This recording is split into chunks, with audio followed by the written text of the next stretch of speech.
또 하나는 여러분들 궁금해 하실 수 있는, 그럼 도대체 심판이 지금 이렇게 나타나는데 그럼 이 심판이 언제 어떻게 이루어지는 거냐?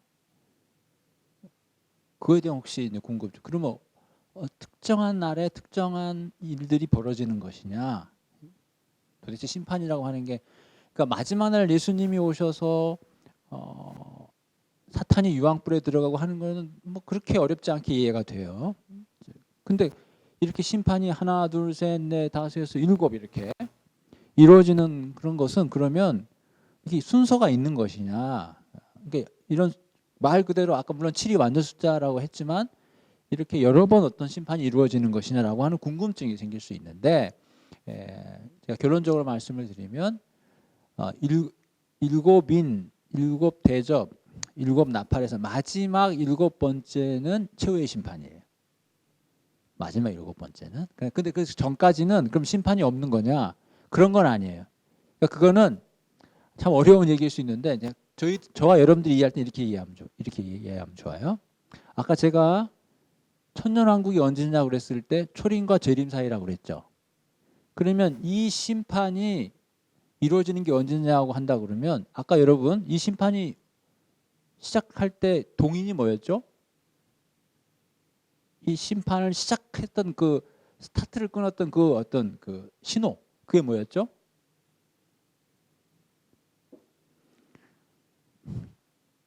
어린 양 대신 예수님이 하나님으로부터 그 두루마리를 받았잖아요. 그리고 그 인을 뗐잖아요. 이게 동인이거든요. 그러니까 천사가 이 두루마리를 누가 떼겠느냐 5장에 그랬을 때 어린 양이 뗀다 그랬지 않습니까? 다윗의 자손이 와서. 그게 누구예요? 예수님이죠. 그리고 실제로 예수님이 어린 양 대신 예수님이 하나님으로부터 그 두루마리를 취해서 봉인을 떼잖아요. 그로부터 그럼 뭐예요? 심판이 시작되는 거 아닙니까? 6장이. 그러니까 결국은 그 심판을 시작하는 원인은 누굽니까? 예수 그리스도. 그러니까 결국 예수 그리스도가 이 땅 가운데 오셔서 십자가를 지시고 부활하시고 승천하시고 하나님 보좌 우편에 영광 받으신 것을 이거를 우리가 예수님의 사건이라고 그러거든요. 신학적인 용어로 크라이스트 이벤트라고 그래요. 예수님이 단순히 십자가만 지신 것이 아니라 십자가를 지시고 부활하시고 더 급기야는 예수님이 인간의 몸을 입으시고부터 시작해서 육신을 입으시고 십자가를 지시고 부활하시고 승천하시고 하나님 보좌 우편에 앉아 계심으로 말미암아 뭐예요? 예수님이 구원을 이루신 거죠. 물론 완전한 구원은 예수님이 다시 오실 때 이루어지는 거지만 예수님이 그때 그 십자가 사건을 통해서 뭐예요? 사탄의 권세를 완전히 결박했죠. 사탄과 싸움이 벌어졌다고 한다면 그 싸움의 결과가 이미 예수님의 승으로 끝났죠. 거기서 애매모호하게 끝난 게 아니거든요. 그러니까 예수님의 그 십자가 사건으로 말미암아 드디어 하나님의 그 두루마리가 열리기 시작했다는 거예요. 따라서 예수님께서 오신 그 초림부터 다시 오실 재림 사이에 그 두루마리는 펼쳐져 있는 거예요. 그러니까 그 기간이 우리에겐 천년왕국인과 동시에 그 기간이 예수님의 심판의 시간. 그러니까 지금도 심판이 벌어지고 있는 거죠. 그러니까 지금이 뭐예요? 계속 기회를 주는 거죠. 이 심판의 기회 동안에 뭐예요? 돌아오라는 거예요. 돌아오라는 거 지금. 그래서 심판이 한 개의 인으로 끝나지 않고 7개의 인까지 가잖아요. 그러니까 6개의 인까지는 뭐예요? 마지막 7개 최종 심판이 끝날 때까지 뭐예요? 기회를 주는 거예요. 기회를. 돌아오라는 거예요. 그래서 초림과 재림 사이에 그 심판은 이미 이루어지고 있다는 거예요. 그래서 마지막에 예수님 오실 때 뭐예요? 최후의 심판이 임하는 거죠. 그래서 하나님의 은혜의 시간과 또 경고의 메시지가 지금 동시에 지금 흐르고 있다라고 하는 것을 우리가 잘 이해하면 좋겠습니다. 그리고 아까 지나왔지만 4장 5절에 보좌로부터 번개와 음성과 우레소리가 났다는 걸 잘 기억하세요. 제가 좀 더 말씀드릴 겁니다. 보좌로부터 번개와 음성과 우레소리가 난다. 제가 왜 이 말씀을 드리냐면 마지막 최후의 심판 때는 이 소리가 나거든요. 그걸 우리가 확인해 볼 거예요. 그러면 아까 최후의 심판은 일곱인 심판 중에서 몇 번째? 7번째죠. 일곱 대접에서 일곱 나팔의 몇 번째? 일곱 나팔이 불 때죠. 일곱 대접에서 몇 번째? 일곱 대접이 쏟아질 때죠. 그때 바로 이 현상이 나타나요. 그러니까 바로 그 사인이 마지막 때라고 하는 사인이라는 거죠. 자, 그러면 6장을 보겠습니다. 자, 첫 번째 인을 떼고 두 번째 인을 떼고 세 번째 인을 뗍니다. 6장 5절. 제가 다 읽을 수는 없어요. 여러분 다 읽어보십시오. 그때마다 생물들이 나타나요. 6장 8절에 보니까 맨 마지막에 검과 흉년과 사망과 땅의 짐승들로서 죽이더라. 심판의 내용이에요. 자, 또 미리 얘기합니다. 여러분, 심판을 받게 되면 좋은 일이 벌어져요, 나쁜 일이 벌어져요? 심판인데 나쁜 일이 벌어져야 심판이죠. 그러니까 흉년이요, 사망이요, 전쟁이요, 그런 얘기들을 하는 거예요. 근데 이걸 가지고 실제로 역사상에 어떤 전쟁이 벌어졌다, 심판, 이렇게 생각하지 말라는 거예요. 그렇게 무슨 쓰나미가 일었는데 하나님 이런 얘기 하지 말라는 거예요. 그건 참 위험한 거라는 거예요. 이런 표현을 쓴 것은 말 그대로 지금 전쟁이죠. 이 심판인가. 그렇게 막 갖다 붙이지 말라는 거예요. 그렇게 하는 해석은 위험하다는 거예요. 근데 왜 이런 표현을 썼냐? 다 구약에 그렇게 썼으니까. 구약에서 세상이 끝나게 될 때, 하나님이 심판하게 될 때 전염병으로 또는 전쟁으로 기근으로 이렇게 심판했다라고 하는 하나님의 어떤 그 심판의 3종 세트 이런 게 있다 보니까 그 표현을 그대로 갖다 쓰는 거예요. 그러니까 심판에 대한 내용을 얘기하는데 이런 내용을 하지 그 무슨 내용을 하겠어요. 이걸 문자 그대로 갖다 붙이려고 하는 건 옳지 않다. 제가 그 말씀을 꼭 드려요. 어쨌든 심판은 참 힘든 거예요. 자, 근데 여기서 미리 말씀드립니다. 이 심판은 누구에게 해당되는 거냐? 자, 결론부터 말씀드리는 거예요. 이 심판은. 물론 우리가 살펴볼 거예요. 이 심판, 일곱인이든 나팔이든 대접이든 이 심판은 누가 받는 거냐? 누가 받는 거냐? 또 나중에 백보자 심판도 있어요. 이런 심판들은 누가 받는 거냐? 믿는 사람도 이 심판을 받는 거냐 말이에요. 이 믿는 사람들도. 자, 계시록에 보면 두 종류의 사람이 나옵니다. 하나는 여러분 읽어보면 다 발견할 수 있어요. 하나는 하늘에 속한 자들, 또 하나는 땅에 속한 자들이 있어요. 계시록에 보면 이 심판은 땅에 속한 자들이 받습니다. 다시 말하지만 하늘에 속한 자들은 이 심판과 관계가 없어요. 심판을 받지 않아요. 믿는 자에게는 심판이 없다고요. 제 말이 너무 이상하게 들립니까? 로마서 8장 1절에 그러므로 예수 그리스도 안에 있는 자에게는 결코 정죄함이 없나니 이는 죄와 사망의 법에서 생명과 성령의 법으로 옮겼다. 최후의 심판이든 이런 심판이든 심판은 믿는 자와 상관이 없어요. 여러분 출애굽기 볼까요? 자, 출애굽기에서 10가지 재앙이 있었어요. 그때 그 재앙은 하나님 모세를 비롯한 하나님 백성들에게 해당이 되지 안 했죠. 다 피해 갔어요. 피해 갔어요. 그걸 보여주는 거예요. 그걸 보여주는 거예요. 결론적인 얘기지만 심판은 땅에 속한 자들이 받는 것이다. 그러나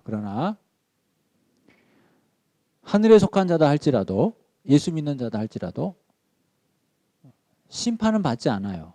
죄와 사망의 법에서 옮겼어요. 그러나 여러분 계시록에서는 뭘 얘기하냐면 환난은 받는다 이렇게 해요. 고난은 받는다.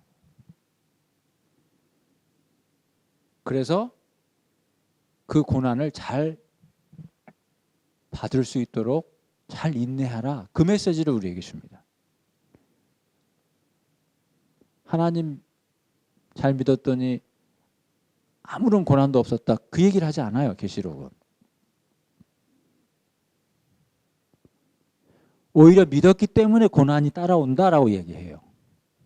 안 믿었으면 없을 고난인데 예수님을 믿기 때문에 네가 세상에서 고난을 받는구나 이렇게 얘기하는 거예요. 그렇지만 심판은 받지 않아요. 자, 반대로 얘기해 볼까요? 고난을 받지 않는 사람은 뭐예요? 심판을 받겠죠. 세상에 속해 있으니까. 이게 갈라지는 거예요, 이렇게. 그래서 심판의 메시지를 들으면서 이게 누구에게 해당되는 것이다 라고 하는 걸 잘 이해할 필요가 있습니다. 다섯째 인을 떼실 때에 6장 9절이죠. 10절에 이런 얘기가 있어요. 죽임을 당한 영혼들이 우리 피를 갚아주지 아니하시기를 어느 때까지 하시려 하나이까. 신원하는 거죠. 죽임을 당한 영혼들이 하나님의 공의로운 심판에 대해 신원을 하는 거예요. 하나님 빨리 심판하셔야 되지 않냐고. 그랬더니 하나님이 뭐예요? 기다리라 그러죠. 11절씩 기다리라. 그래서 심판이 7번까지 가는 겁니다. 하나님이 기다려주는 거예요. 회개하고 돌아오기를. 12절입니다. 여섯째 인을 떼실 때 큰 지진이 났다. 그렇게 돼 있죠. 예, 큰 지진이 났다. 얼마나 무서웠던지 사람들이 하는 말이 15절에 땅의 임금들이든 왕족이든 장군들이든 하는 말이 16절에 바위에게 말하되 우리 위에 떨어져서 하나님의 진노로부터 우리를 가렸으면 좋겠다. 이 얼마나 심판이 무섭냐 이거죠.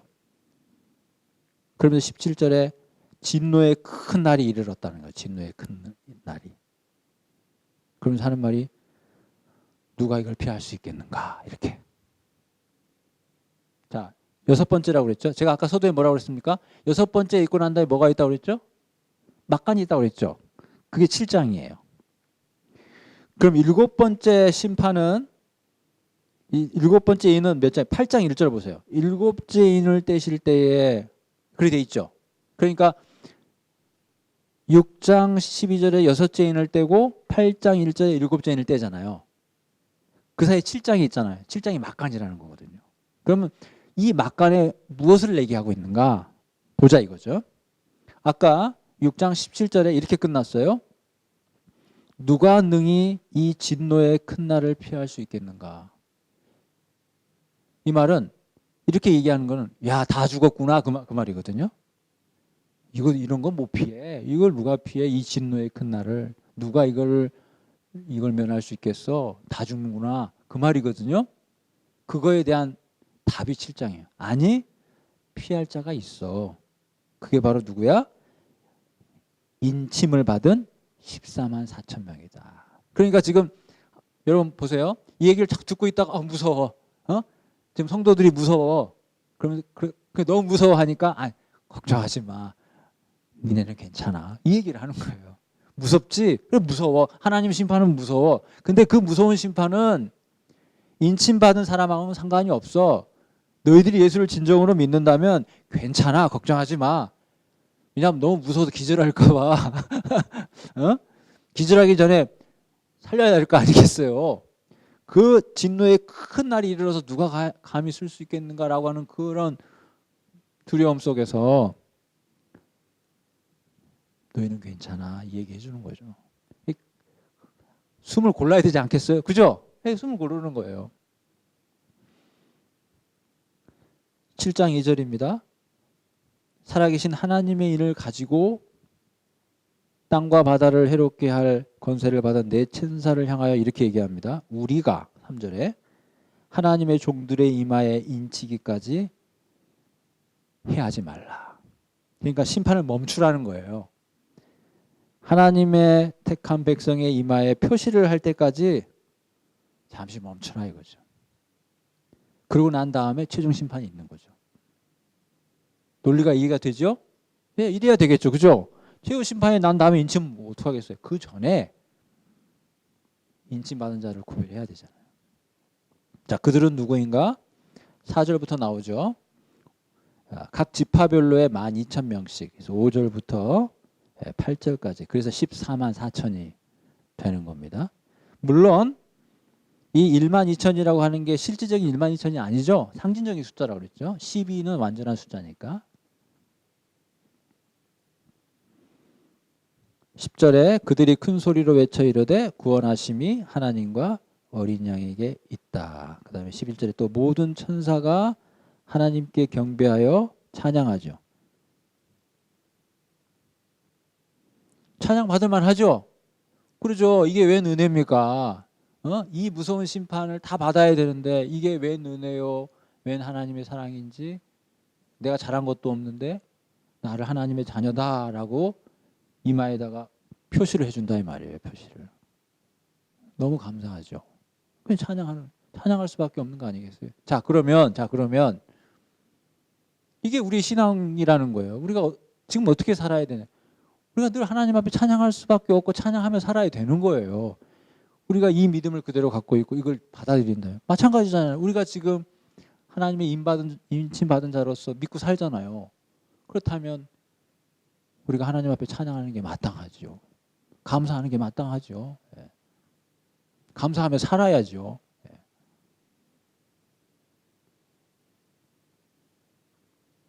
13절에 14만 4천을 이렇게 표현합니다. 흰옷 입은 자들이다. 이렇게 흰옷 입은 자들이다. 그리고 그 흰옷은 14절에 어린 양의 피에 그 옷을 씻었다. 그리고 그들은 그 앞에 나오는 말씀 큰 환난에서 나오는 자들. 제가 아까 말씀드렸죠. 심판은 면하지만 믿는 자이기 때문에 환난이 따라온다. 그리고 결국에는 그 환난을 승리하는 자들이다 이 말이죠. 이게 저와 여러분이라는 거예요. 우리는 환난을 당할 거예요. 그러나 예수님 말씀하신 것처럼 요한복음 16장에 너희가 환난을 당하나 담대하라. 내가 세상을 이겼다. 우리가 환난을 이길 거예요. 그리고 우리가 이길 수 있다라고 우리도 힘을 내야 돼요. 물론 하나님이 이기게 해주시지만 우리 보고 이기라고 하는 거예요 지금. 그러니까 여러분 고린도전서에도 그런 말씀이 있죠. 너희가 감당치 못할 시험 당함을 허락지 않는다. 너희가 시험 당할 즈음에 피할 길을 준다. 피할 길 속에 뭐예요? 내게 주어진 힘도 속하는 거예요. 물론 내 힘으로 이겨내는 것 같지만 내 능력과 내 지혜로 이겨내는 것 같지만 결국 그것도 또한 하나님이 주시는 거예요. 나로 하여금 피할 수 있도록 때에 맞는 힘과 능력을 주시는 거죠. 결국 이 싸움은 이미 이겼어요. 예수님이. 이긴 싸움을 우리 보고 하라는 거예요. 왜요? 우리에게 그 승리에 동참할 수 있는 기회를 주기 위해서. 그러니까 우리는 두려움으로 싸우는 게 아니라 반드시 이길 거예요. 이길 거예요. 어떻게든 이길 거라니까요. 왜냐하면 하나님이 이긴 싸움이니까. 근데 그 이긴 싸움을 우리 보고 하라고 하는 거예요. 그럼 우리 힘들게 하는 건 아니요. 우리에게 영광을 주기 위한 영광. 이긴 자에게 영광을 줄 거 아니겠어요. 아무것도 안 하면 무슨 영광이 있겠어요. 그러니까 하나님 이미 이겨놓은 거를 그러니까 다 깔아놓은 길을 가라고 하는 거예요. 왜냐하면 우리에게 그 영광을 주기 위해서. 아까 말씀드렸잖아요. 이기는 자에게 주어지는 복들이 있었잖아요. 그러니까 그 이김을 우리에게 선물로 주기 위해서. 그러니까 우리가 이런 부분을 들을 때 부담으로 안거나 내가 못하면 지는 게 아닌가 아니라는 거예요. 하나님 이기게 하신다니까요. 믿음을 갖고 하는. 여러분 예수님이 뭐라고 그래요? 수고하고 무거운 짐진 자들아 다 내게로 오라 내가 너희를 쉬게. 그래놓고 나와 함께 멍에를 매래요. 말이 안 맞지 않아요? 수고하고 무거운 짐을 쉬게 하려면 멍에를 벗어줘야죠. 근데 예수님은 뭐라고 그래요? 내가 널 쉬게 할 텐데 그 방법은 뭐냐? 너가 나와 함께 멍에를 매는 거야. 이게 여러분 뭐예요? 예수님과 멍에를 매면 어려운 거 아니에요? 쉬려면 멍에를 지지 않게 해줘야죠. 제 말씀이 무슨 말씀인지 이해하셨어요? 여러분 그 말씀 어떻게 이해하십니까? 쉬게 하려면 멍에를 벗게 해줘야죠. 근데 예수님이 나의 멍에를 매라고 그래요. 쉬게 해준다고 그러면서. 여러분 그게 이상합니까? 아니요. 예수님과 함께 멍에를 매야 쉬는 거예요. 여러분 예수님과 멍에를 맨다는 그 멍에라고 하는 게 여러분 이렇게 예전에 소가 두 마리가 끌잖아요. 그러면 이 소가 이렇게 매는 게 멍에잖아요. 멍에 이렇게 나무로 이렇게 멍에를 매잖아요. 두 마리 이렇게. 예수님이 뭐라고 하냐면 내 멍에를 지나 내 멍에. 그럼 그 멍에를 일단 누가 지고 있는 거예요? 예수님이 지고. 그럼 예수님과 함께 멍에를 지면 누가 힘을 쓴다는 거예요? 예수님이 힘을 쓴. 그러니까 나는 그냥 왜 우리 뭐 짐 들면 손만 들고 힘 안 쓰는 경우 있잖아요. 그런 거 그런. 네. 그런 겁니다. 예수님이 다 이겼고요. 최종적으로 이기실 거예요. 근데 그 이긴 싸움에 네가 싸우라는 거예요. 그래서 여러분, 제가 정확하게 본문은 생각나지 않지만 여러분 우리가 하나님 말씀을 지키는 게 무겁습니까? 그게 무거운 짐이에요. 아니요. 성경은 뭐라고 얘기하냐면 제가 요한 1서에 있나요? 가볍다고 그래요. 우리가 하나님 말씀을 지키는 건 가벼운 거다. 만약 그걸 무겁게 느낀다면 우리가 뭔가 잘못 알고 있는 것이고 우리가 뭔가 잘못 이해하고 있는 거예요. 성경은 분명히 하나님 말씀을 지키는 건 가볍대요. 왜? 할 수 있다는 거예요. 왜일까요? 예수님이 하게 해주시니까. 그 말은 뒤집어서 왜 무거웠어요? 내 힘으로 했기 때문에. 그 멍에를 내가 지니까 힘든 거죠. 예수님이 얘가 힘을 쓰네? 내가 힘을 쓸 건데 얘가 힘을 쓰네? 그러지 마. 너는 쉬면 돼. 내가 다 신다니까. 근데 주님 가만히 계셔. 내가 할게. 혹시 그러지 않나? 그러면 우리는 피곤해요. 그럼 신앙생활이 무거워요. 하나님 말씀 지키는 게 너무 힘듭니다. 예수님과 함께 멍에를 지면 가벼워요. 그리고 그 하나님 말씀 지키는 게 즐겁고요. 내 마음의 기쁨이에요. 여러분 우리가 그렇게 신앙생활을 해야 되지 않겠습니까? 그게 제 얘기가 아니라 하나님 우리에게 그렇게 말씀해요. 하나님로부터 난 자는 하나님의 말씀을 지키는 게 가볍다. 가볍다. 그게 우리가 그렇게 힘이 있다는 게 아니라 그 힘을 주신다. 예수님이 그렇게 하게 하신다는 거예요. 계시록도 마찬가지예요. 그 싸움을 우리가 싸우게 하라는 거예요. 환난 지금도 그렇습니까? 얼핏 생각하면 환난 피하고 싶죠. 그러나 성경은 네가 그 환난을 이기는 사람이 되네요. 우리 흔히 잘 아는 것처럼 비닐하우스에 갇힌 아름다운 꽃이 되기보다는 그 비바람을 뚫고 살아남는 그 생명력 있는 그 꽃이 되라고 그러잖아요. 하나님은 우리로 하여금 그런 사람이 되기를 원해요. 하나님은 우리가 성숙한 믿음의 사람이 되기를 원해요. 그게 하나님의 계획입니다. 하나님의 뜻이에요. 그래서 여러분 또 얘기하자면 아브라함이 이삭을 바칠 수 있을 때까지 하나님이 아브라함을 키웠어요. 사실은. 여러분 아브라함이 처음부터 믿음이 있었다라고 생각하시는 분 계십니까? 그렇지 않았어요. 아브라함은 그냥 아버지 따라서 우상 숭배하다가 죽을 사람이었어요. 근데 하나님이 그를 부르신 거죠. 믿음의 조상이라고 그래서 특별히 우리보다 믿음이 많았다는 게 아니고 처음 부름받아서 믿음의 조상인 거예요. 하나님이 그 아브라함을 100세에 난 아들도 바칠 수 있을 정도의 사람으로 하나님이 키운 거예요. 그 아브라함이 이삭을 바칠 때 아브라함을 보면 안 돼요. 야, 아브라함 진짜 대단하구나. 그렇게 보시면 말고 그렇게 아브라함으로 성장시킨 그 하나님을 보셔야 돼요. 하나님. 야, 하나님이 사람을 이렇게까지 100세에 난 아들을 믿음으로 바칠 수 있는 사람으로까지 믿음의 사람으로 하나님이 성장시켰구나. 그 하나님을 보셔야죠. 그 하나님이 위대하신 거예요. 그 하나님이 저와 여러분을 그렇게 인도하신다니까요. 저와 여러분을 그렇게 인도하시기를 원하세요. 그게 하나님의 뜻이고 성경의 뜻입니다. 모든 환난을 내가 다 엄마 찬스, 아빠 찬스, 하나님 찬스로 모든 환난으로부터 너 괜찮아 이게 아니라 이겨낼 수 있는 사람으로 어떤 환난이 와도 믿음으로 이겨낼 수 있는 사람으로 성장하는 것이 하나님의 뜻이에요. 여러분 또 잔소리 같지만 여러분 욥 얘기를 안 할 수가 없는 게 여러분 우리가 잘 알죠. 사탄하고 하나님하고 이렇게 얘기해서 결국은 이제 욥이 어려움 가운데 빠졌잖아요.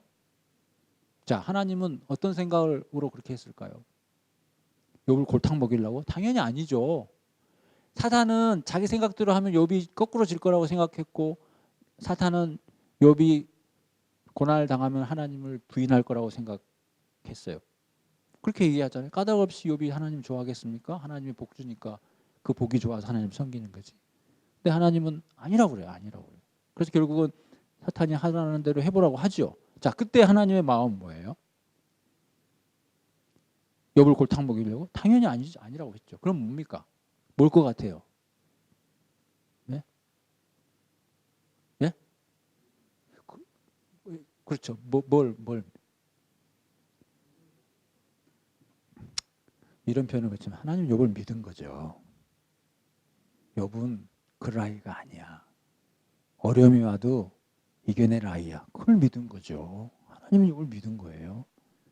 신앙의 대상으로 믿은 게 아니라 마치 우리가 우리 자녀를 믿듯이 네가 잘 자랄 걸 부모의 뜻대로 그 믿잖아요. 기대하잖아요. 하나님은 욥을 비록 인간이지만 믿은 거예요. 잘 이겨낼 거라고.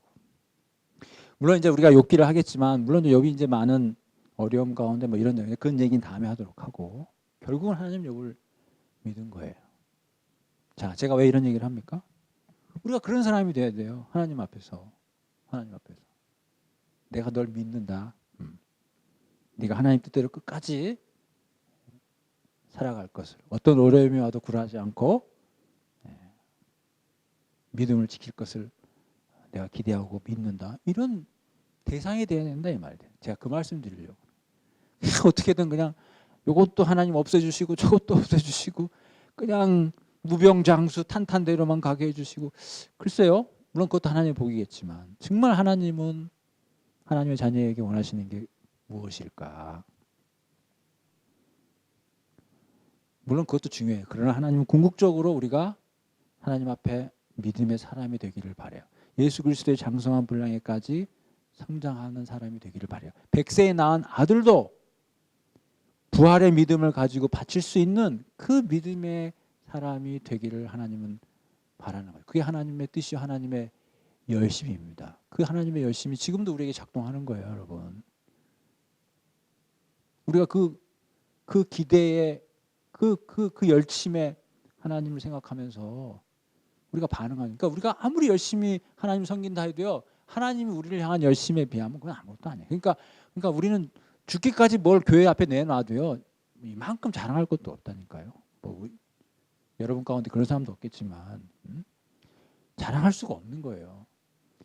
내가 목숨을 내놓지도 않지만 뭘 내놔도 하나님이 나를 위해서 내놓은 거에 비하면 아무것도 아니라니까. 여러분 당장 하나님 우리를 뭘 내놨습니까? 자기 독생자를 내주셨잖아요.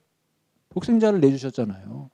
그 앞에 우리가 무슨 생색을 낼 수 있겠어요? 그렇게 또 하지도 않지만 하라고 해도 인색해서 하지도 않지만 생각이 복잡하죠. 그냥 뭘 좀 하려고 그러면 생각이 복잡해. 뭘 좀 내놓으려고 그러면 생각이 복잡해요. 간신히 내놔 간신히. 그래도 자기 의에 갇혀가지고 막 안 알아주면 속상하고 뭐 이렇게. 참 그래도 안 하는 것보다 낫지만 하나님 우리에게 갖고 있는 기대치는 거기에 머무르지 않는다는 걸 제가 말씀을 드리려는 거예요.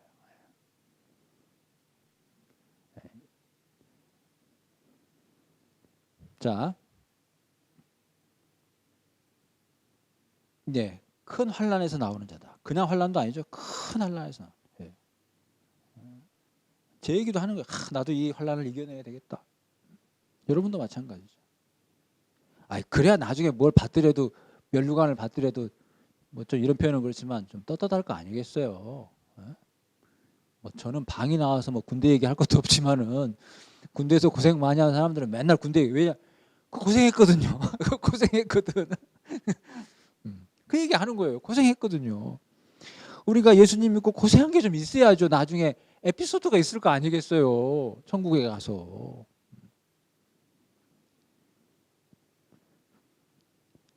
14만 4천 명은 큰 환난에서 나오는 자다. 자, 그들은 결국 어떤 자예요? 15절에 하나님의 보좌 앞에 있게 되고요. 밤낮 하나님을 섬기게 되고요. 하나님이 그들의 장막을 치신다잖아요. 그 16절에 다시는 줄이는 것도 없고요. 목마른 것도 없고요. 그 어떠한 것도 그들을 상하게 하지 않는다는 거예요. 왜냐하면 예수님이 우리의 목자가 되셔서 생명수 샘으로 우리를 인도하시기 때문에. 이게 막간입니다. 6개의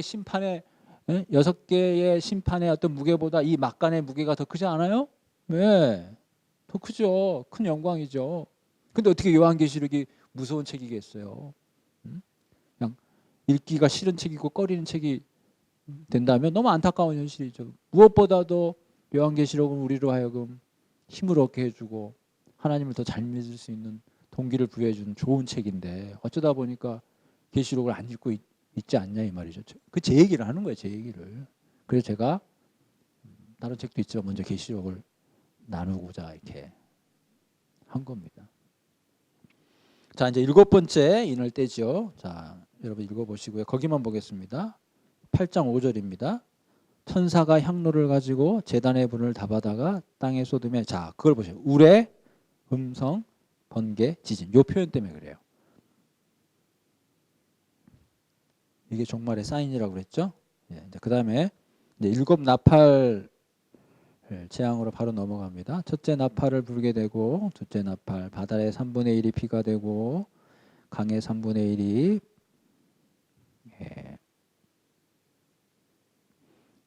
또 쓴물이 되고 있죠. 자, 넷째 나팔까지 불었습니다. 자, 그러고 나니까 3개 남았죠. 그러다 보니까 13절 후반부에 화, 3개. 그게 뭐냐면 이제 5번, 6번, 7번이 남았다. 그 소리거든요.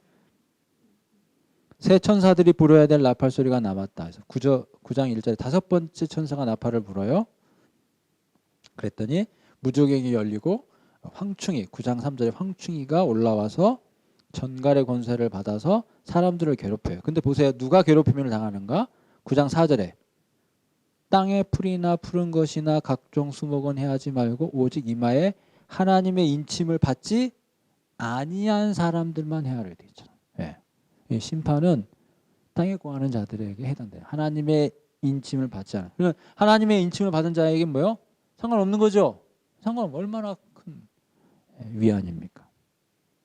근데 더 괴로운 것은 죽음은 좋은데 5달 동안 고생만 하고 죽지는 못한대요. 얼마나 괴로운지 6절에 그날에는 사람들이 죽기를 구하여도 죽지를 못한대요. 참, 죽음이 그들을 피한대요. 괴로운 거죠. 괴로움만 당하는 거예요. 심판의 혹독함이죠. 7절부터 10절까지는 황충의 모양이 나와 있는데 그냥 읽어보시면 됩니다. 10절 후반부에 5달 동안 사람들을 해하는 권세를 가졌다. 13절에 6번째 천사가 나팔을 불어요. 그랬더니 유브라데에 결박한 4천사가 풀립니다. 그들은 뭘 하느냐? 15절에 사람 3분의 1을 죽이기로 준비된 자들이에요. 그들이 이끄는 마병대의 수가 2만만에 해당된대요. 엄청난 거죠. 그래서 18절에 불과 연기와 유황으로 말미암아 사람 3분의 1이 죽임을 당한다. 심판이죠. 근데 동시에 또 제가 얘기합니다. 이 심판은 누가 받아요? 땅에 거하는 자들. 자, 이렇게 계속 최종 심판 전에 심판이 있는 것은 기회를 주는 거라고 그랬죠. 근데 보십시오. 20절입니다. 이 재앙에 죽지 않고 남아있는 사람들은 손으로 해한 일을 회개하지 않았다고 그랬어요. 이게 문제입니다. 아니, 황충이가 나타나서 그렇게 막 괴롭게 하는데 하나님을 찾아야죠. 근데 회개하지 않는다는 거예요. 오히려 여러 귀신과 또는 보거나 듣거나 다니거나 하지 못하는 우상에게 절을 하고 그리고 음행과 도적질을 회개하지 않아요. 그래서 나중에 끝까지 회개하지 않고 둘째 사망에 떨어집니다. 안타깝게도. 그래서 믿음은 하늘로부터 내려오는 거예요. 여러분 잘 아시죠? 믿음은 하나님이 주신 선물입니다. 믿음은 사람이 갖고 싶다고 가져지는 게 아니에요. 저와 여러분이 갖고 있는 믿음이 있다면 그건 하나님이 주신 선물입니다. 아들 대신 예수 그리스도의 십자가의 죽음을 통해서 그 죄값, 그 십자가의 피값을 치르시고 우리를 구원하신 선물이에요, 선물. 그러니까 우리는 또 얘기합니다. 무엇을 다 내놔도 하나님 앞에 내세울 게 없어요. 아까운 게 있을 수가 없다는 거죠. 우리가 왜 인생하고 아깝습니까? 내가 받은 게 뭔지를 몰라서 그래요. 뭐 안다고는 하겠죠. 예수님이 날 위해 십자가에 죽인 걸 알아요. 그러나 진짜 안다면 인생할 수가 없다는 거예요. 인생하다는 것은 그게 진짜 알지 못하는 거예요. 알아도 지식적으로만 아는 거죠. 진짜 모르는 거죠. 그래서 예수님은 나를 계속 알았으면 좋겠다. 그게 아까 우리가 읽었던 나는 너로 들어가 너로 더불어 먹고 너는 나로 더불어 먹어요. 여러분 우리가 누군가를 만나서 계속 식사의 교제를 하면 그 사람 알아가는 거 아니겠어요? 네, 예수님은 지금도 자기 백성과 함께 교제하기를 원하세요. 우리는 혹시 이러지 않나요? 아 예수님 고마워요. 날 구원해줘서. 천국 가는 티켓을 예수님 때문에 받았네요. 그러면 자기 하고 싶은 대로 사는 거 혹시 아닌가요? 예수님은 그냥 하늘나라에 계시고 나는 이 땅에서 내가 원하는 대로. 간혹 좀 제가 어려울 때 좀 도와주시고 혹시 그게 우리의 신앙의 전부라면 그건 안 초보라는 거예요. 뭐 그렇다고 지옥 간다고는 제가 얘기하는 건 아니지만 그건 하나님이 우리를 구원하신 뜻이 아니에요. 우리를 그런 믿음의 초보에 머물게 하기에는 하나님 아까도 얘기했죠. 하나님의 그 신실하심과 열심이 거기에 머무르지 않다는 거죠. 안타깝게도 이 본문이 2번 더 나옵니다. 이렇게 땅에 있는 자들이 환난 앞에서 끝까지 회개하지 않는다는 장면이 2번 더 나와요. 최후의 심판 때까지 안타깝게. 자 그리고서 7째 나팔 불기 전에 막간이 있죠. 그죠? 자 7째 나팔은 언제 불까요? 11장 15절입니다. 11장 15절에 7째 천사가 나팔을 불매. 여러분 찾았죠? 여러분 많이 힘드시죠? 제가 지금 생각 중입니다. 오늘 이걸 6시까지 갈까 여기서 끊을까? 제가 좀 이따 한번 쉬는 시간에 한번 의논해 보도록 하고 여러분 7째 천사가 11장 15절에 부니까 자 보세요. 10장 1절부터 11장 14절까지 뭐예요? 2번째 막간이 되는 거죠. 야, 그럼 이 막간의 내용이 또 뭐겠냐 이거죠. 한참 무섭죠 지금.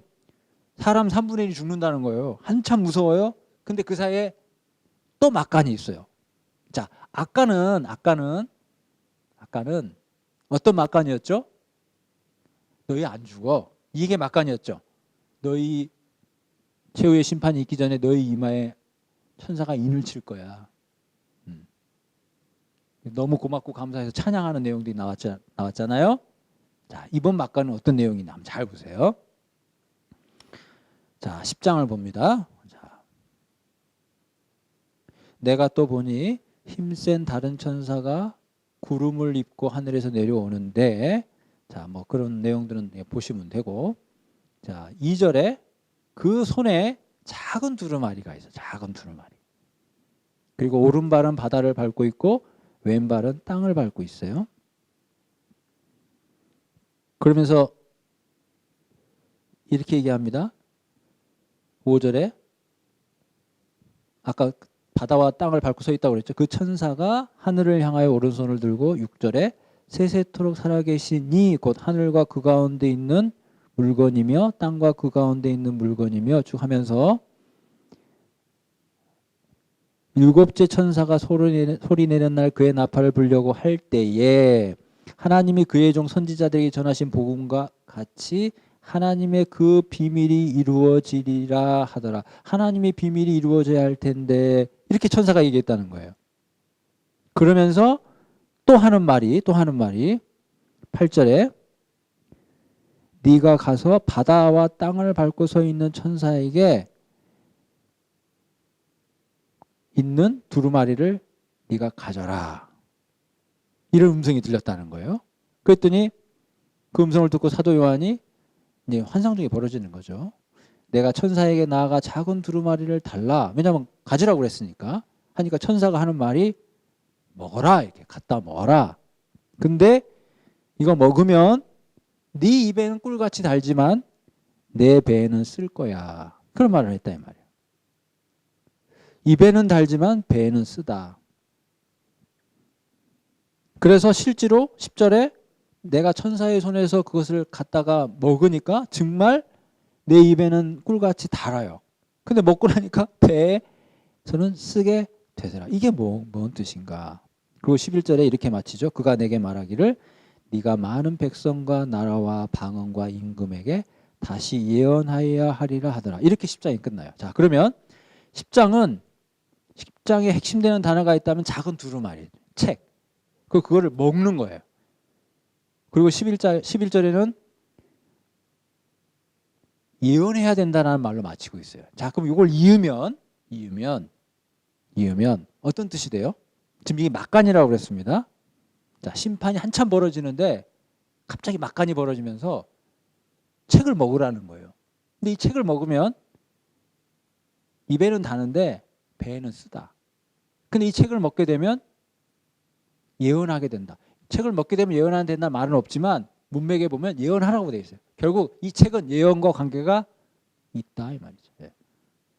즉 이 책을 먹으라는 얘기는 네가 예언해야 된다 이 말이죠. 이 두루마리는 결국 하나님의 말씀을 가리키는 거죠. 그러니까 이 막간에 10장의 어떤 주제는 뭐냐면 이 막간인데 갑자기 심판하다 말고 예수 믿는 사람에게 하는 말이 너 하나님 말씀을 전해야지. 갑자기 그 얘기를 하는 거예요. 근데 그게 입에는 달고 배에는 쓰다 이 말이에요. 뭐예요? 그 복음이 나에게는 기쁨이죠. 근데 전하려고 하면 뭐예요? 고난이 따르고 박해가 따른다는 거예요. 그런 의미에 쓰다는 거예요. 네. 여러분 그러니까 이걸 이제 제가 여러분의 입장이에요. 여러분 보세요. 이걸 읽으면 입에는 달고 배에는 쓰다 이런 게 어렵죠. 무슨 말인지 모르죠. 여러분 목사님이 설교하실 때 목사님은 알까요? 처음에? 모르죠. 그럼 뭐요? 주석을 찾아보고 이 본문을 연구했던 많은 학자들의 이야기를 참고로 해서 이거를 이제 소위 말하는 주해하죠. 주해. 그래서 여러분들에게 저와 여러분에게 설교를 하잖아요. 그런 노력을 하기 때문에 해석이 되는 거거든요. 네. 무슨 말이냐면 결국은 우리가 다 그런 어떤 도움을 받아야 성경을 건강하게 해석할 수 있다. 그러니까 그런 연구를 안 하고 그냥 이렇게 묵상하면서 어떤 직통 계시를 받아서 그렇게 성경이 풀리는 게 아니다 이 말이야. 아니다. 그러니까 성경을 바로 해석하려면 하나님 말씀에 대한 깊이 있는 연구가 동반돼야 된다. 근데 우리가 그걸 안 해도 되죠. 왜냐하면 우리는 그렇게 은사를 받은 게 아니니까. 그걸 하라고 누가 하나님이 세웠어요?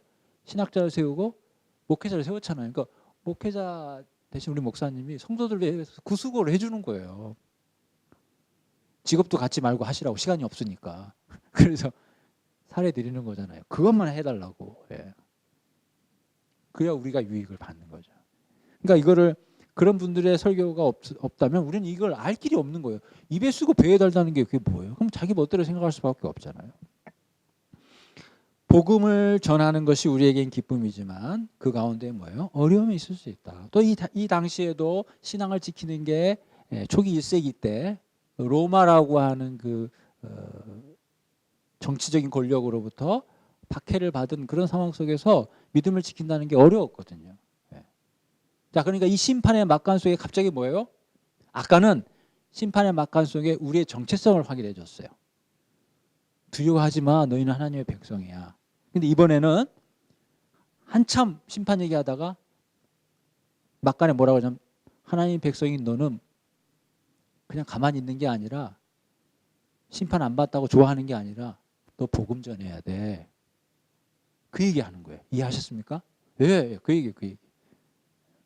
그러니까 이 막간 속에는 교회에 대한 하나님의 말씀이 있는 거예요. 이 심판은 결국 땅에 거하는 자들에 대한 이야기라면 그 중간중간에 그러면 내 백성은 뭘 해야 되냐 이 말이죠. 그 정체성과 사명을 얘기해 주고 있는 거예요. 10장은 예언에 대한 얘기가 핵심이에요. 핵심. 그래서 그에 대한 어떤 상징적인 의미로 두루마리를 먹는 거예요. 두루마리를 먹는 거. 자, 그러면서 여러분 11장에 보세요. 그 주제가 이어지는 거예요. 아까 10장 11절에 다시 예언하여야 하리라 나라와 백성에게. 그래 놓고 11장 3절 후반부에 보세요. 1260일을 뭐 한다?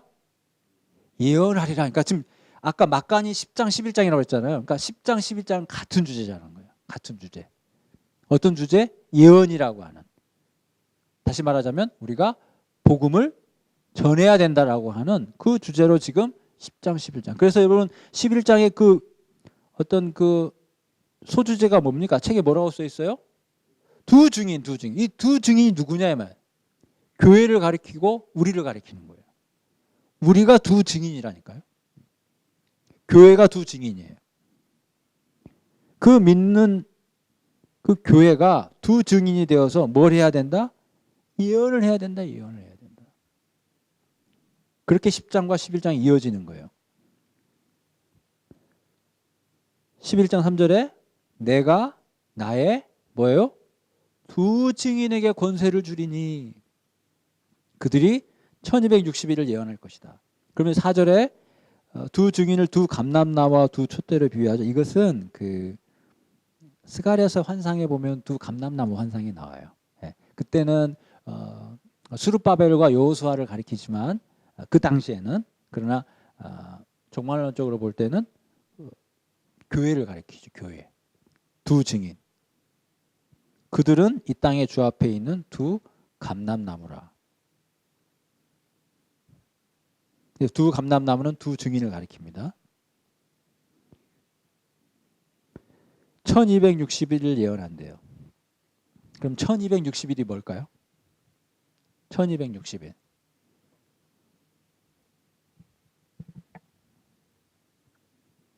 자, 두 증인은 교회고 우리죠? 자, 먼저 우리에게 권세를 줬대요. 여러분 어떤 권세 받으셨어요? 권세를 줬대잖아요. 준 사람이 있는데 받은 사람이 없는 건 배달 사고죠. 주긴 주었는데 받은 사람이 못 받았다 그러면 배달 사고 아닙니까? 성경은 증인에게 권세를 줬대요. 권세. 여기 있잖아요. 권세를 줬대요. 여러분 저는 어떤 권세를 받았을까요? 여러분 어떤 권세를 받으셨습니까? 너무 어렵게 생각하시지 마시고 문맥에서 답을 찾으시면 돼요. 우리가 예언하는 권세를 받았잖아요. 여러분 좀 힘들어서 그렇지 예수님 전할 수 있잖아요. 그죠? 복음 전할 수 있는 그게 권세요. 권세. 그거 아무나 되는 거 아닙니다. 여러분. 내 입으로 예수를 주라 고백하는 것도 보통 일이 아니거든요. 누구든지 하나님의 영으로 말미암지 않고는 예수를 주라 시인하지 못해요. 근데 그 주를 다른 사람에게 시인한다? 보통 일입니까 그거? 권세 받아야 가능해요. 요한 사도행전 1장 8절에 성령이 너희에게 임하시면 너희가 권능을 받고 우리가 성령 받은 사람이잖아요. 그래서 복음을 전할 수 있는 권능을 받은 거예요. 뭐 병 고치고 뭐 이런 거 말고요. 복음을 전할 수 있는 권능. 그게 진짜 권능이죠. 여러분 어떤 권능을 혹시 생각하셨나요? 병 고치는 병원 가면 돼. 서울대 병원 연대 세브란스 병원 가면 되잖아요. 다 하나님이 세우신 사람들 아닙니까? 의료기술이라는 거. 물론 그런 의료기술을 혜택받지 못하는 선교 오지에서는 하나님께서 직접 치료해 주셔야 되죠. 근데 지금 당장 머리가 깨졌는데 안수하고 있으면 뭐예요? 빨리 병원 가서 꿰매야죠. 여러분 우리가 혹시 그런 거에 관심이 많나요? 성경은 우리에게 복음을 전하는 권세를 무엇보다도 우리에게 얘기하고 있다는 사실이에요. 그래서 사도행전 1장 8절에 너희가 권능을 받을 때 어떤 일이 벌어져요? 예루살렘과 유다와 사마리아와 땅끝까지 이르러 내 증인이 되는 그 권세를 줬다니까요. 다른 거 없어요. 다른 거. 우리가 그 권능을 받았다는 사실을 잊으면 안 되고 우리가 그 권능을 받은 자로서 그 사명을 감당해야죠. 여기도 그러잖아요. 1260일 동안 네가 예언해야 된다. 저와 여러분이 1260일 동안 예언해야 된대요. 1260일. 자, 그러면 오늘이 1일입니다. 하루. 흔히 뭐 사귄 지 하루라고 그러는데. 그렇게 하루 해서 1260일일까요? 상징적인 숫자라고 그랬죠. 자, 1260일은 또 나오지만 42달 하고 같은 말이에요. 여러분 42달을 숫자로 세우면 1260일이거든요. 네. 그 다음에 한때, 둔때, 반때. 사실은 3년 반이에요. 3년 반. 그게 다 같은 말이거든요. 42개월이 3년 반이잖아요. 36개월이 3년이고 거기다 30일 곱하면 1260일 나오거든요. 네. 자, 그래서 미리 말씀드려요. 계시록에 나오는 한때, 두때, 반때. 그 다음에 42개월. 그 다음에 1260일은 다 같은 말이다. 그리고 그것은 뭘 상징한다? 그렇죠. 초림과 재림 사이를 상징한다. 네. 이제 자, 제가 아까 말씀드렸잖아요. 이 모든 것의 시작은 예수님께서 이 땅에 오심으로써 시작이 됐어요. 그죠? 하나님의 그 두루마리가 펼쳐지기 시작한 것은 예수님이 십자가를 지시고 영광 받으셨기 때문이에요. 이제 예수님이 오실 때까지 되어질 일을 설명하는 거거든요. 그 가운데 심판도 있고 그 가운데 우리의 정체성에 대한 얘기와 우리에 대한 사명도 있어요. 우리가 1260일 동안 예언하는 것은 예수님 오실 때까지 그 사명을 감당하라 이 말이에요. 그 의미입니다.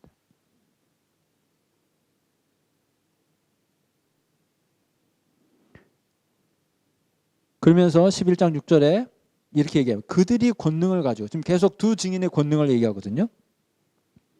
보세요. 무슨 말을 하나? 하늘을 닫아 그 예언을 하는 날 동안 비가 오지 못하게 하고 딱 이걸 듣는 순간에 생각나는 사람이 있어야 돼요. 누굽니까? 예? 엘리야. 그렇죠. 엘리야. 엘리야를 생각하라고 좀 하는 말이야. 그 다음에 또 권능을 가지고 물을 피로 변하게 하고 딱 이 말을 보는 순간 생각나는 사람이 있어야 돼요. 누굽니까? 모세. 그럼 무슨 얘기입니까? 이 두 증인이 감당해야 될 사명은 엘리야와도 같은 사명이요, 모세와도 같은 사명이라는 거죠. 아, 나는 모세처럼 못하는데 그 얘기가 아니죠. 엘리야도 모세도 하나님께서 다 증인으로 세운 사람 아닙니까? 그러니까 그 사명을 그들처럼 감당하라는 거예요. 감당할 수 있다는 거예요. 그리고 7절에 그들이 그 증언을 마칠 때에 짐승이 전쟁을 일으킨대요. 그리고 그 두 증인이 죽는답니다. 비참하게도 그 시체는 장사를 하지 못하고 큰 성길에 놓여지게 돼요.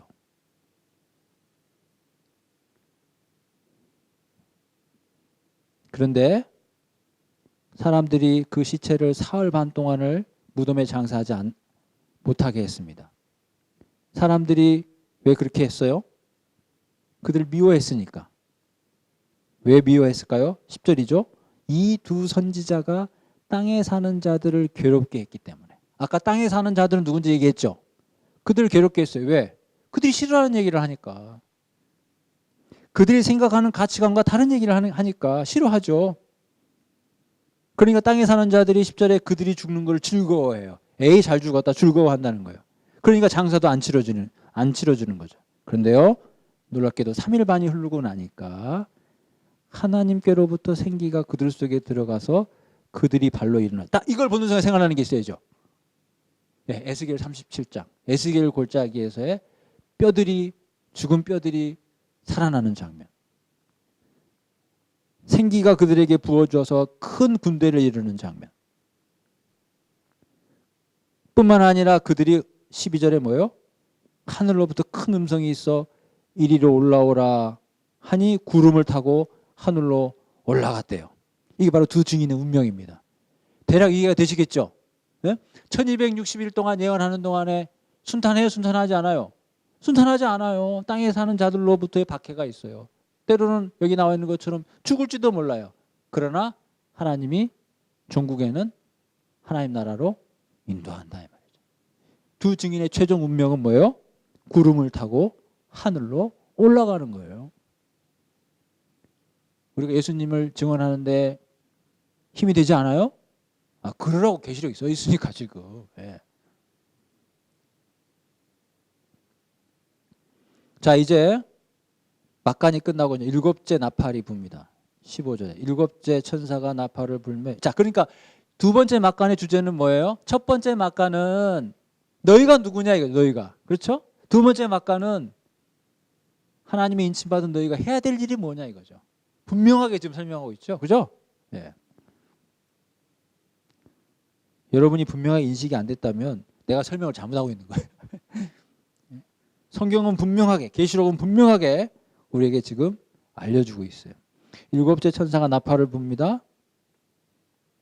자, 그런데 하늘에 큰 음성이 있어서 15절에 세상 나라가 우리 주와 그리스도의 나라가 세세토록 왕노로 하시리로다 했는데 24장로가 엎드려서 이런 말을 해요. 17절에 한번 보세요. 여기서 이제 틀린 그림 찾기. 틀린 그림 찾기. 한번 찾아보세요.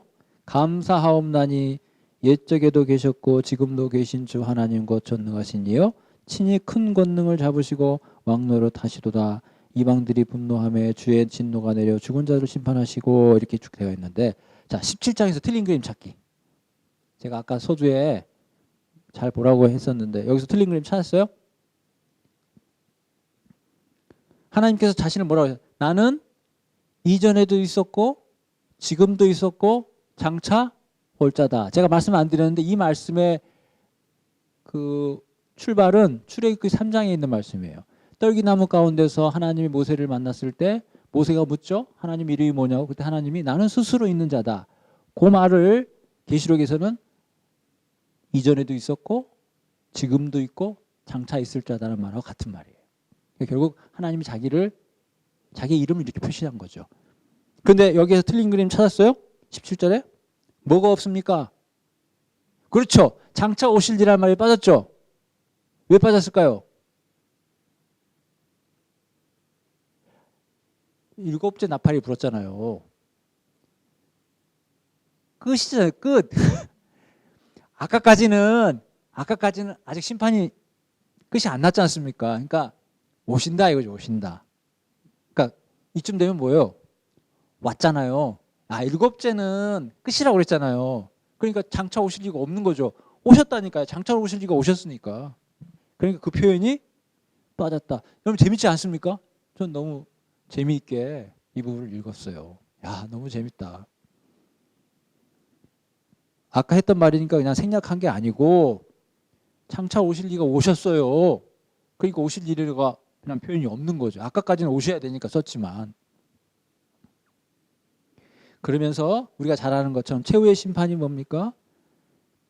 알곡은 곡간으로 죽정이는 타는 불로, 그런 거지 않습니까? 18절에 선지자들과 성도들과 주의 이름을 경외한 자들에게 뭘 줘요? 상을 줘요. 이 상은 구원입니다. 구원. 그리고 땅을 망하게 하는 자들은 뭐가 있어요? 멸망이 있는 거죠. 멸망. 그러면서 19절에 봐요. 하늘의 성전이 열리고 번개와 음성과 우레와 지진. 아까 이게 어떤 표현이라는 거 말씀드렸죠? 예, 마지막 최후 심판의 표현. 그리고 일곱째 나팔이 끝이 나면 이제 남은 건 일곱 대접이죠. 일곱 대접이 어디서 시작합니까? 16장 1절이에요.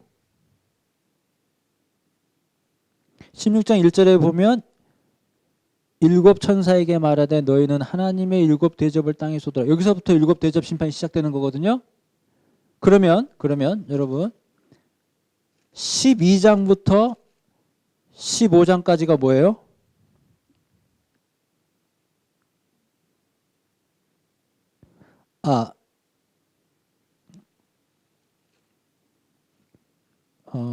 네. 정확하게는 15장 1절에 보면 일곱 재앙을 가졌으니 했으니, 자, 그래서 12장, 13장, 14장이 또 뭐가 되는 거예요? 마지막 막간이 되는 거죠. 그렇죠? 네. 이 마지막 막간하고 일곱 대접은 다음 시간에 이렇게 하도록 하겠습니다. 오늘 시간이 너무 많이 흘러서 오늘은 여기까지만 하고요. 다다음 주에 나머지 부분, 그러니까 이제 굳이 얘기하자면 12장부터 이제 제가 아무리 다른 얘기를 해도 21장까지는 다 22장까지인가요? 22장까지는 다 할 수 있을 것 같으니까 다음 번에 마저 하도록 하겠습니다. 네, 마치겠습니다.